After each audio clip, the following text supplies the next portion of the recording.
अच्छी और सच्ची खबरों में सबसे पहले वो खबर आपको दिखाते हैं जिस पर आज ज्योतिष विज्ञान और खगोल वैज्ञानिकों की नजर सबसे ज्यादा बनी हुई है। दरअसल सूर्य के साथ 7 ग्रह एक साथ एक दिशा में आ रहे हैं, इसको कहते हैं प्लैनेट परेड, जिसको देखने के लिए आम लोग तो उत्सुक हैं ही, लेकिन साथ ही साथ इसमें खगोल शास्त्री और ज्योतिष विज्ञान से जुड़े लोगों की भी दिलचस्पी है। कैसी होती है ये घटना, किस तरीके से आसमान में नजारा दिखेगा और इसका देश और दुनिया पर कितना असर होगा, आपको दिखाते हैं।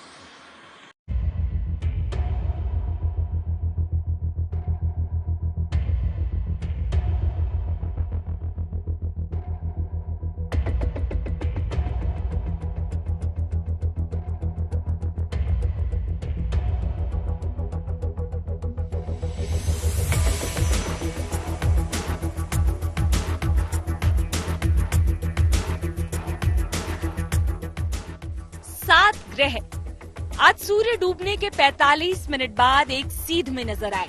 ये 7 ग्रह मंगल, बृहस्पति, यूरेनस, शुक्र, नेपच्यून, बुध और शनि है, जिनका वर्षों बाद एक सीध में आना एक दुर्लभ खगोलीय घटना बन गया।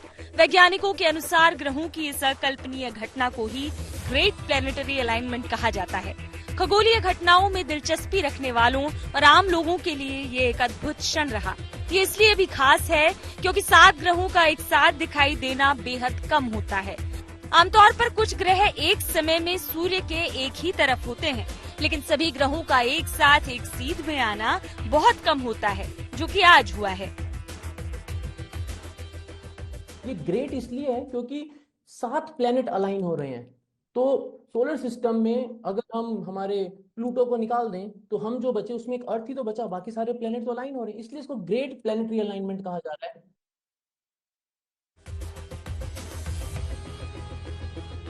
कुछ ग्रहों का एक समय में एक ही लाइन में होना असाधारण बात नहीं है। वैज्ञानिकों के मुताबिक 21 जनवरी के बाद से ही अंतरिक्ष में इस घटनाक्रम के चलते हलचल मची हुई है। इस दौरान आसमान में कई ग्रहों की परेड देखने को मिली। कभी 4 तो कभी 6 ग्रह एक सीध में दिखाई दे रहे थे, लेकिन आज सभी 7 ग्रह एक साथ एक सीध में दिखाई दिए। प्लेन में घूम रहे हैं, सबकी स्पीड अलग अलग है एंड सबकी स्पीड अलग है, सबका डिस्टेंस अलग है सूर्य से। इसके लिए बहुत रेयर इवेंट है। रेयर इन द सेंस कि एक साथ उनका ये ऐसे अलाइन होना, जैसे ये जो इवेंट हम अभी नोटिस कर रहे हैं, ऐसा ही 7 ग्रह नहीं थे, कम थे, लेकिन जनवरी में भी एक ऐसा इवेंट आया था जहां पर अलाइन हुए थे प्लैनेट्स। ये जो अलाइनमेंट अभी हो रहा है ऐसा अगस्त में फिर देखने को मिलेगा। फिर 2026 की फरवरी में भी ऐसा अलाइनमेंट होगा जिसमें 7 नहीं होंगे, 3 से 4 ग्रह होंगे। 2116 में भी ऐसा अलाइनमेंट होगा, 2176 में भी ऐसा अलाइनमेंट होगा। ये अलाइनमेंट बस हमें यह बताता है कि प्लैनेट्स सूरज के चारों तरफ घूम रहे हैं, उनकी स्पीड अलग अलग है, उनका डिस्टेंस अलग अलग है। तो एक एस्ट्रोनॉमिकल फिनोमेना है, आप उसको ऑब्जर्व करिए, एंजॉय करिए, देखिए और ये देखिए कि कितना सुंदर है ये कॉस्मोस, जहां पर हम अकेले नहीं है, इतने सारे प्लैनेट्स इस सोलर सिस्टम की फैमिली में है। ये दुर्लभ खगोलीय घटना केवल अद्भुत नजारे तक सीमित नहीं है, बल्कि ज्योतिष शास्त्र के अनुसार भी सभी ग्रहों का एक सीध में दिखाई देना बहुत ही खास है। ज्योतिषियों की माने तो ग्रहों की इस परेड का असर पूरी दुनिया पर पड़ सकता है। जो हमारा खगोल विज्ञान है, उस विज्ञान के तहत जो है सूर्य सभी ग्रहों के केंद्र में है और सूर्य के और चंद्रमा के आकर्षण शक्ति का पृथ्वी पर सीधा प्रभाव पड़ता है। और इसी प्रकार से जो इन ग्रहों की अपनी अपनी कक्षाओं में गति है, उन गतियों के कारण और उनकी जो गुरुत्वाकर्षण शक्ति है उसके कारण प्रत्येक जो ग्रह है वो एक दूसरे को प्रभावित करते हैं। तो अलग अलग रह करके ये अलग फल देते हैं और जब सभी ग्रह एक साथ आ जाएंगे तो ये उसका अलग फल होता है। अब जैसे ये 7 ग्रहों की युति का विचार है, तो हम पुराने अगर उसको देखें तो जैसे सन 1962 में जब 6 ग्रहों की एक राशि में, मकर राशि में युति हुई थी, तो भारत चीन का युद्ध हो गया था। ऐसे ही जब अभी पीछे जब 6 ग्रहों की युति हुई तो कोविड जैसी महामारी आई, आर्थिक मंदी आई। और अभी अगर हम तत्काल में इस चीज को महसूस करना चाहें तो जो अभी हम देख रहे हैं कि आर्थिक रूप से पूरे विश्व में उथल पुथल मची हुई है और वर्तमान में ये 6 ग्रह हैं, तो निश्चित रूप से इन ग्रहों का एक दूसरे के ऊपर भी प्रभाव है और इस समस्त पृथ्वी पर प्रभाव पड़ता है। अंतरिक्ष की दुनिया में ऐसी दुर्लभ घटनाएं घटती रहती हैं, जो हमेशा से ही लोगों और वैज्ञानिकों के लिए कौतूहल का विषय रही हैं। ग्रेट प्लेनेटरी अलाइनमेंट को अब 15 साल बाद 2040 में देखा जा सकेगा, यानी दुनिया 2040 में भी इस दुर्लभ खगोलीय घटना की साक्षी बन सकेगी।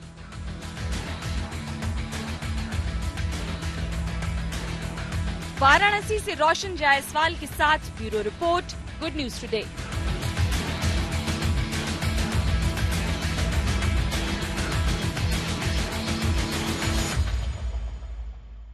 सात ग्रहों की इस घटना को आप अपने घर बैठे भी देख सकते हैं, लेकिन उसके लिए तरीका क्या है, ये जानने के लिए देखिए रिपोर्ट। तो हम आपको जीएनटी पे बताएंगे कि आप ये प्लैनेटरी अलाइनमेंट घर बैठे बैठे कैसे देख पाएंगे। तो देखिए, स्टेलेरियम वेब ऑनलाइन स्टार करके एक ऐप है, आप उस पर लॉग इन कर सकते हैं। और जैसे कि आप देख सकते हैं कि ये ऐप पे भी है, लेकिन हम आपको ये स्क्रीन पे दिखा रहे हैं ताकि आपको एक बेटर अंडरस्टैंडिंग आ जाए। ऑलरेडी अगर आप देख सकते हैं तो नियर नोएडा मैंने लोकेशन डिटेक्ट कर रखा है। और अगर आप देख सकते हैं तो प्लैनेटरी अलाइनमेंट शुरू हो चुका है। अगर आप देख सकते हैं तो सन, मर्क्यूरी, आपका सन, बुध, शुक्र, बृहस्पति सारे एक लाइन में जो है आ चुके हैं। अब देखिए, मैंने यहाँ पे जो है अपना लोकेशन ऑलरेडी डिटेक्ट कर लिया है, ठीक है। अब मैं इसमें, अगर आप तारामंडल देखने में इंटरेस्टेड है, अगर आप कॉन्स्टेलेशंस देखना चाहते हैं, तो आप इसमें कॉन्स्टेलेशंस भी चालू कर सकते हैं। और ये रहे सारे कॉन्स्टेलेशंस आपके सामने होंगे। आप कॉन्स्टेलेशंस के साथ ग्रहों का आनंद ले सकते हैं। आप इसमें एटमॉस्फेयर बंद और चालू भी कर सकते हैं, जैसे मैं अब करूंगी। मैंने इसमें एटमॉस्फेयर जो था, मैंने पहले इसमें बंद कर रखा था, अब मैंने इसमें एटमॉस्फेयर चालू कर दिया है। एटमॉस्फेयर शुरू करने के बाद आप देख सकते हैं कि अब जो आपका प्लैनेटरी अलाइनमेंट है वो कॉन्स्टेलेशन के साथ कैसे दिख रहा है। दर्शकों, मैं आपको बता दूं कि घर बैठे बैठे आप जो है स्टार गेजिंग कर सकते हैं। अगर आप स्टार गेजिंग लवर है, अगर आपको इस विजुअल ट्रीट को देखना है तो, और अगर आप बाहर नहीं जा सकते तो घर बैठे बैठे आप इन एप्स पे या इन वेब पेजेस पे लॉग इन कर सकते हैं। अगर आप लैंडस्केप चालू कर देंगे तो आपको एक स्टार गेजिंग व्यू मिलेगा। अगर आप लैंडस्केप बंद कर देते हैं तो आपको जो यूनिवर्स है उसका एक क्लियर व्यू दिखेगा। तो अर्थ के मैग्नेटोस्फीयर के हिसाब से अब हम देख सक रहे हैं कि प्लैनेटरी अलाइनमेंट कैसे होने वाला है। सूरज के ठीक एक कतार में आपको मेजर प्लैनेट्स नजर आएंगे। आपको सिर्फ और सिर्फ अपना लोकेशन, आप जहां से भी, भारत के जिस भी कोने से आप ये देखना चाहते हैं, आपको बस अपना लोकेशन सिलेक्ट करना है और ये नजारा आपके सामने, ये नजारा आप अपनी आंखों के सामने घर बैठे बैठे देख सकेंगे। मैंने आपको स्टेलेरियम ऐप के बारे में बताया, अब मैं आपको एक ऐसे मोबाइल ऐप के बारे में बताऊंगी जो आपके स्टार गेजिंग एक्सपीरियंस को और भी एनहांस कर देगा। ये है स्टेलर टूर, ये मैं खुद यूज करती हूँ। तो देखिए, आप स्टेलर पे जाइए, स्टेलर टूर पे आप जा सकते हैं और आपको अब हम स्टेलर पे दिखाते हैं कि प्लैनेटरी अलाइनमेंट कैसे नजर आ रहा है। तो दर्शकों, जैसे कि आप देख सकते हैं कि मून की अलाइनमेंट में शुक्र, नेपच्यून, शनि और यूरेनस अभी नजर आ रहा है। और आप इसमें इस ऐप में भी आप कॉन्स्टेलेशंस देख सकते हैं। घर पे है, बाहर है, कहीं पे भी है, आप अपने फोन स्क्रीन पर ये नजारा, जी दर्शकों, ये नजारा 7 ग्रहों का एक कतार में आने का नजारा आप अपने फोन स्क्रीन पर देख सकते हैं। और अब आपको पूर्वोत्तर के राज्य मणिपुर लिए चलते हैं, जो पिछले कई समय से अशांत है। राष्ट्रपति शासन लग चुका है, ऐसे में अब ये उम्मीद जताई जा रही कि वहां पर शांति बहाली होगी। राज्यपाल अजय कुमार भल्ला ने इसी को लेकर एक पहल की और लोगों से कहा कि लूटे गए और अवैध हथियारों के जखीरे के साथ वो सरेंडर करें। और इसी कड़ी में मैतेई समुदाय के कुछ लोगों ने हथियारों के साथ सरेंडर किया।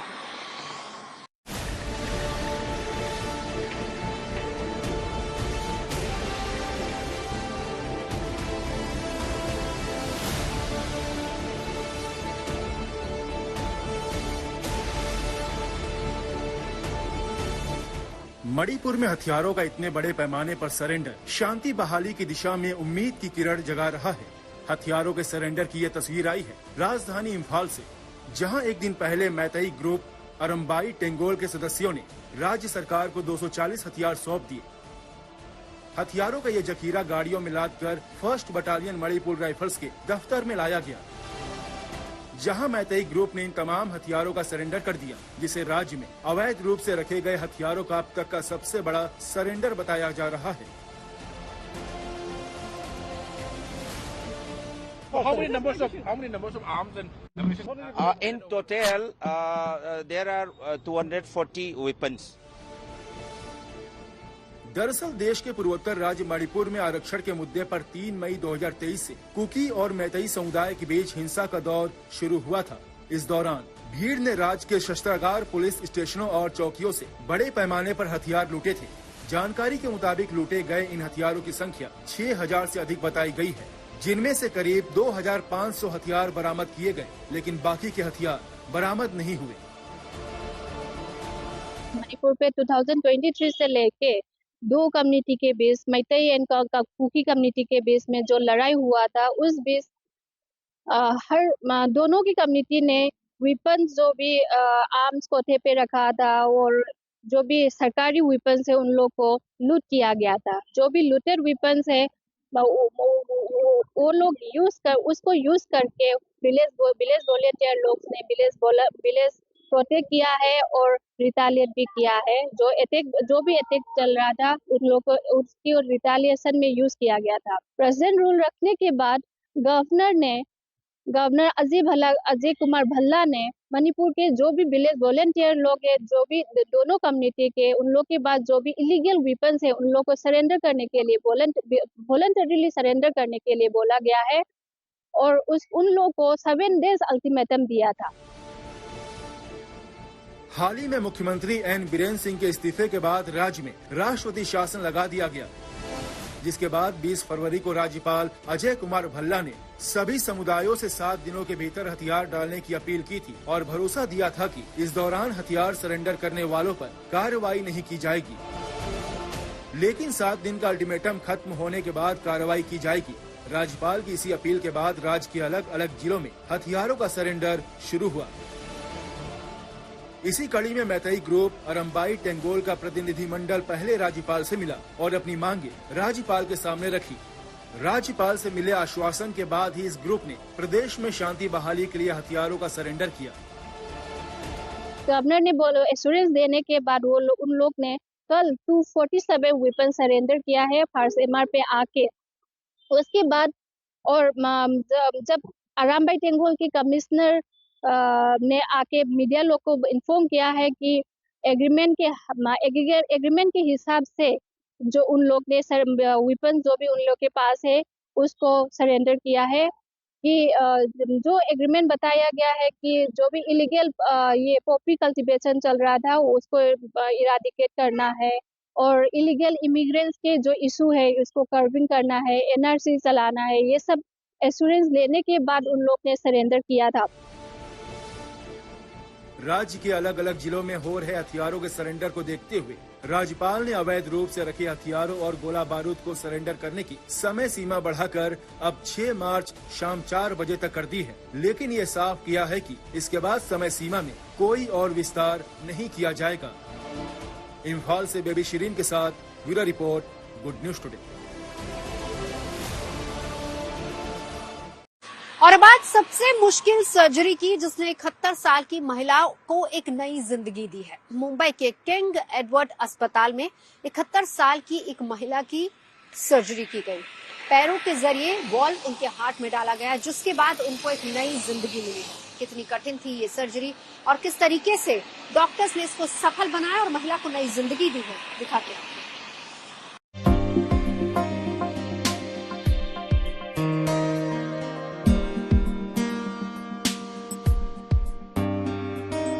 मुंबई का मशहूर KEM यानी किंग एडवर्ड मेमोरियल अस्पताल वहां रहने वाले आम लोगों के लिए एक उम्मीद बनकर उभरा है। कार्डियोलॉजी विभाग से जुड़े डॉक्टरों की ये टीम दिल के मरीजों के लिए फिलहाल किसी फरिश्ते से कम नहीं है। 71 साल के इंदु राउत भी उन्हीं मरीजों में से एक हैं। 2 दिन पहले ही जिनकी नामुमकिन सी सर्जरी हुई, अभी वो रिकवरी मोड में है। कुछ दिन पहले तक इंदु लोगों के सहारे की बदौलत भी चल नहीं पा रही थी। वजह थी कि उनके हृदय का माइट्रल वाल्व लीक होने लगा था। कुछ साल के अंतराल पर ऐसा तीसरी बार हो रहा था। डॉक्टरों ने बिना किसी सर्जिकल कट और बिना जनरल एनेस्थीसिया उनके दिल में नया वाल्व फिट कर दिया।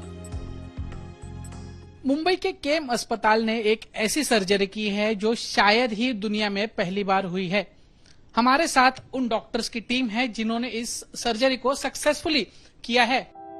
दिल से जुड़ी यह सर्जरी सुनने में जितना आसान लग रही है, उतनी थी नहीं। उसकी वजह बुजुर्ग इंदु राउत की ज्यादा उम्र, बेहद कम वजन और फेफड़ों का फुल कैपेसिटी पर काम नहीं करना था, जिसकी वजह से जनरल एनेस्थीसिया देने का भी विकल्प नहीं बचा था।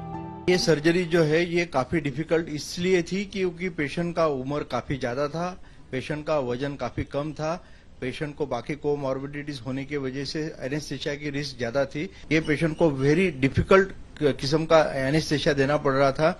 ये सर्जरी मॉनिटर करने के लिए जो ट्रांसइसोफेजियल इको करते हैं वो पॉसिबल नहीं था। और इसमें एक सबसे इम्पोर्टेंट बात ये भी थी कि जो पेशेंट को पहले 10 साल पहले जो वाल्व डाला था उसके डिटेल्स अवेलेबल नहीं थे, तो वो उसको अपने को उसका एग्जैक्टली लोकेशन, साइज वो डिसाइड करके सीटी स्कैन करके काफी प्लानिंग करके ये प्रोसीजर करना पड़ा।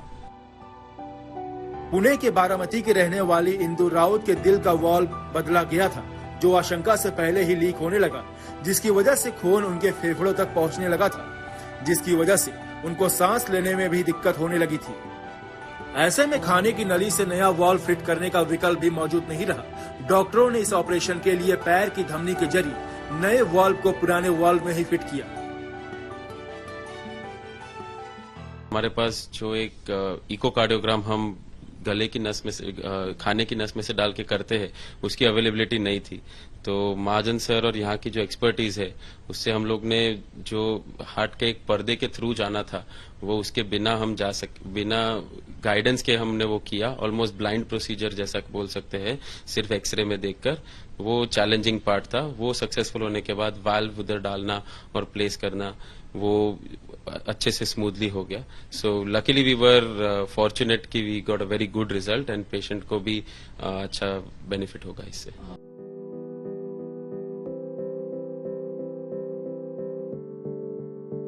डॉक्टर्स को उम्मीद है कि इंदु राउत के दिल में लगा नया वाल्व डीजनरेट होने में कम से कम 10 साल का वक्त लगेगा। अगर डॉक्टरी परामर्श का सही पालन किया गया तो मरीज को 15 से 20 साल का वक्त भी मिल सकता है। इंदु राउत की सर्जरी सिर्फ जीवन बचाने तक सीमित नहीं थी, बल्कि आर्थिक रूप से भी बड़ी राहत साबित हुई। प्राइवेट अस्पतालों में इस तरह की न्यूनतम इन्वेसिव वाल्व रिप्लेसमेंट सर्जरी की कीमत 20 लाख रुपए तक होती है, लेकिन KEM अस्पताल जैसे सरकारी संस्थान सिर्फ वाल्व और सर्जरी के दौरान इस्तेमाल होने वाले दूसरे जरूरी मेडिकल उपकरणों का ही चार्ज लेते हैं, जिससे ये ऑपरेशन प्राइवेट अस्पतालों की तुलना में सरकारी अस्पताल में आधी कीमत में हो जाता है। प्राइवेट हॉस्पिटल में अगर ये करते तो कम से कम 20-25 लाख का कॉस्ट मिनिमम आता। उसके बाद में हॉस्पिटल स्टे कितना है उसके ऊपर भी डिपेंडेंट रहता है।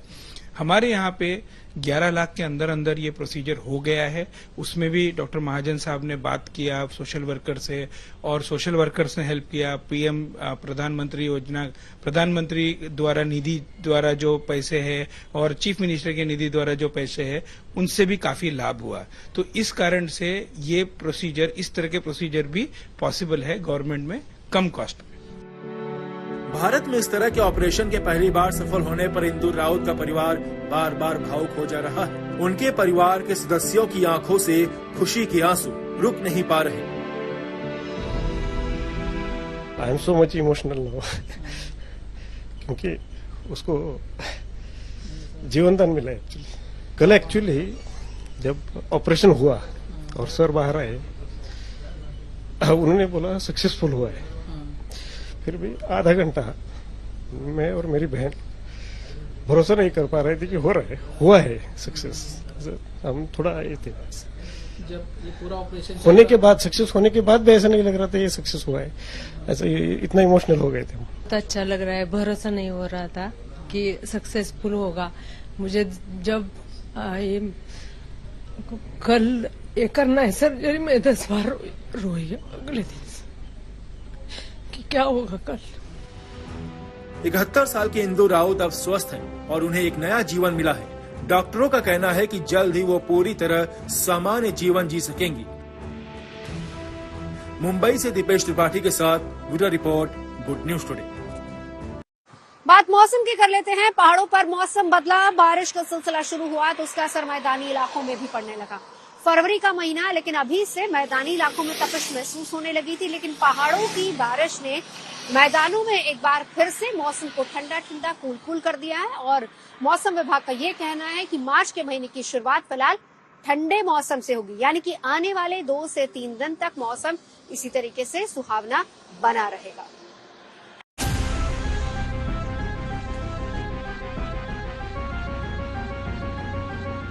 दिल्ली में छाए इन बादलों ने तेजी से चढ़ते पारे को अचानक थाम दिया है।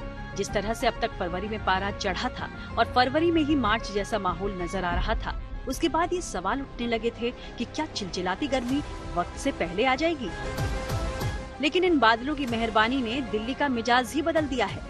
इन बादलों का आसमान पर होना इसलिए भी सुकून की बात है क्योंकि दिल्ली का सामना अब तक फरवरी में ही गर्म दिनों से हो रहा था। साल के दूसरे महीने में ही दिल्ली में चढ़ते पारे ने कई सालों का रिकॉर्ड तोड़ डाला था। बीती 25 फरवरी की रात दिल्ली में अधिकतम पारा 19 डिग्री के पार चला गया, जो कि सामान्य से 7 डिग्री ज्यादा था। लेकिन आज बादलों ने बरसकर गर्मी का मिजाज थोड़ा ठंडा कर दिया। इस वक्त हिमालय पर पश्चिमी विक्षोभ का पूरा असर है, लिहाजा कश्मीर से लेकर उत्तराखंड तक बर्फ बरस रही है। पहाड़ों पर मौसम के इसी बर्फीले मिजाज ने दिल्ली और उत्तर भारत का मौसम खुशनुमा बना दिया है। मौसम विभाग की माने तो दिल्ली में बादलों की आवाजाही बनी रहेगी और आंधी बारिश के साथ बूंदाबांदी की भी भविष्यवाणी है। या मैं आप देख सकते हैं, इसमें आप देखिए पूरा तीनों रीजन जो हिमालय के हैं, हमारा जम्मू कश्मीर, हिमाचल, उत्तराखंड हमने ऑरेंज कर रखा है। पंजाब हरियाणा भी ऑरेंज है। जे आज और कल के लिए हमने ऑरेंज किया हुआ है। अगर आप एनसीआर दिल्ली की बात करें, जहां भी आज और कल हल्का फुल्का रेनफॉल एक्टिविटी होता रहेगा। अच्छा, अगर मैं इस तरीके से जानने की कोशिश करूं, क्योंकि मौसम एकदम से बदला और पहले से ही ये अनुमान था कि 25, 26, 27 को वेस्टर्न डिस्टर्बेंस रहेगा, लेकिन इसके बाद एक और पश्चिमी विक्षोभ 2 मार्च के लिए शायद बताया जा रहा है। जी, इसके बाद थोड़ा राहत मिलेगी। उसके बाद भी फिर एक और वेस्टर्न डिस्टर्बेंस आ रहा है, उसका प्रभाव light to moderate rainfall, snowfall Himalaya में रहेगा। प्लेन्स में भी पंजाब हरियाणा में हल्का फुल्का रेनफॉल एक्टिविटी हो सकता है। वजह भले ही पश्चिमी विक्षोभ हो, दिल्ली वालों को बादलों और ठंडी हवाओं का ये माहौल भा रहा है। जिस दिल्ली में हवा की खराब गुणवत्ता सबसे बड़ी शिकायत रहती है, वो दिल्ली इस वक्त बेहतर हवा में सांस ले पा रही है। बादलों से बरस रही बूंदें और हवाओं के जोर ने दिल्ली की हवा का मिजाज बदल दिया है। मौसम विभाग की माने तो मार्च के पहले हफ्ते में मौसम का मिजाज शुरुआती दिनों में खुशनुमा रहने की उम्मीद है। दिल्ली और उत्तर भारत के लिए राहत की ये बड़ी वजह इसलिए भी है क्योंकि जिस तरह से फरवरी में गर्मी जोर पकड़ रही थी, उस बढ़ती गर्मी को इन बादलों ने कुछ दिनों के लिए थाम तो दिया ही है। दिल्ली से मनीषा लड्डा के साथ bureau report, good news today. अच्छी और सच्ची खबरों में अभी के लिए बस इतना ही। देश और दुनिया की तमाम अच्छी खबरों के लिए आप देखते रहिए गुड न्यूज टुडे।